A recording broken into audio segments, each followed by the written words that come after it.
Does it matter that there's a crying baby, or does that kind of feed into the audio?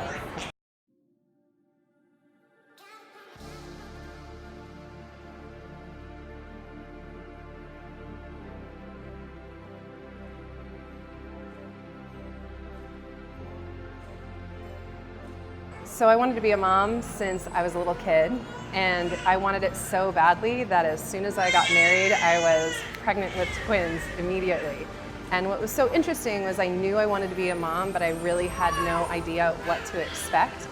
I think the motherhood transition begins when you decide you're going to start trying to conceive.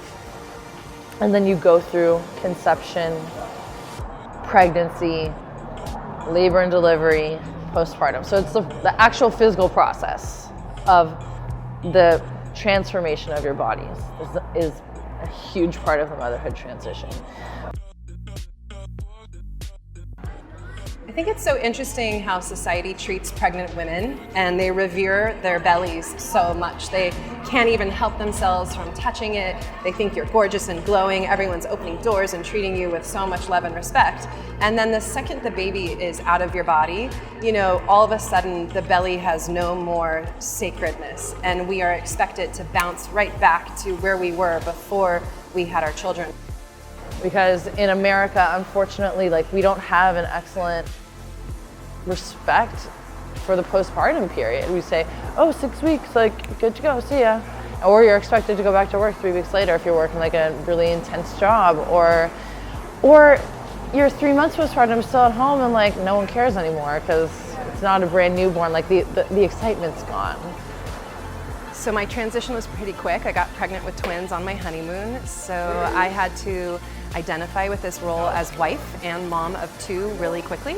And I had a form of postpartum anxiety because my children were premature. At 32 weeks, I delivered. My first child came vaginally, and my second had to be an emergency C-section. And so I missed out on a lot of that early bonding, the skin-to-skin time, and my, first interaction with them was in an incubator.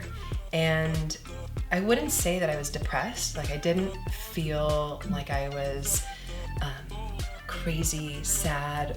Of course, I felt a little guilty and ashamed that I couldn't keep them in my body for as long as I had hoped, but I had anxiety. And I didn't even know that postpartum anxiety was a thing, but I started getting obsessed about doing everything that I could for them because I felt out of control in so many ways that I was overly controlling with my pumping, with my visits to the NICU or the neonatal intensive care unit.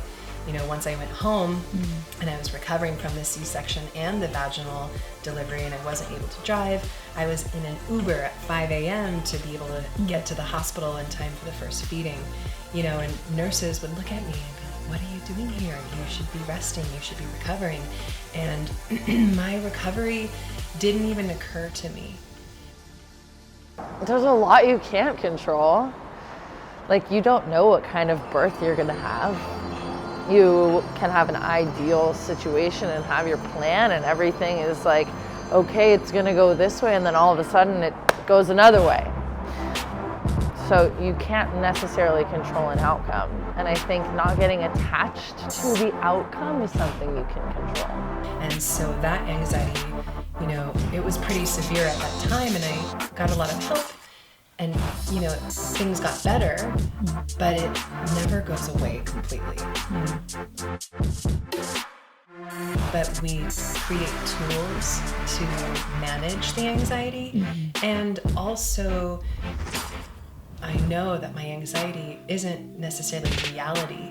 And so separating myself from that is great. And part of the way you do that is by bouncing it off other people, sharing with other people, talking to people, saying like, hey, I felt this way, and then having another mom be like, oh, that's classic mom guilt. And you're like, mom guilt? What's mom guilt? And all of a sudden, this idea of mom guilt is like a real thing that we all have. Yeah. I think just really feeling like, wow, I'm not alone. Like, there's other moms who I can connect with. There's men around the gym who honor the postpartum period, and they see us like doing our best.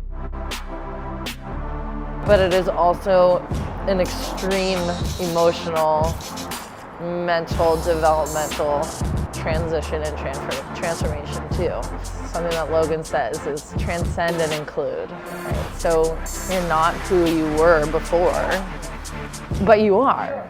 You know, like I'm still me, I'm still Emily, but I am this entirely new person at the same time.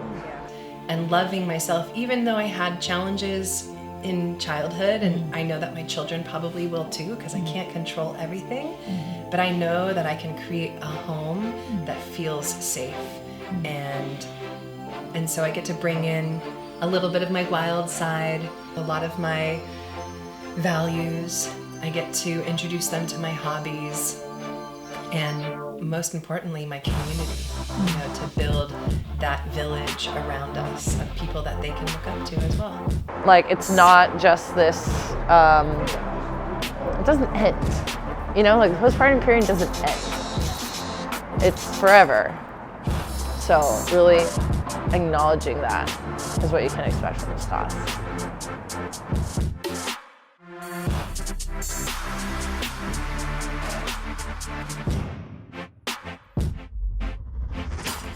In America, in this society, we've lost respect around postpartum especially, but we view pregnancy as this fragile state.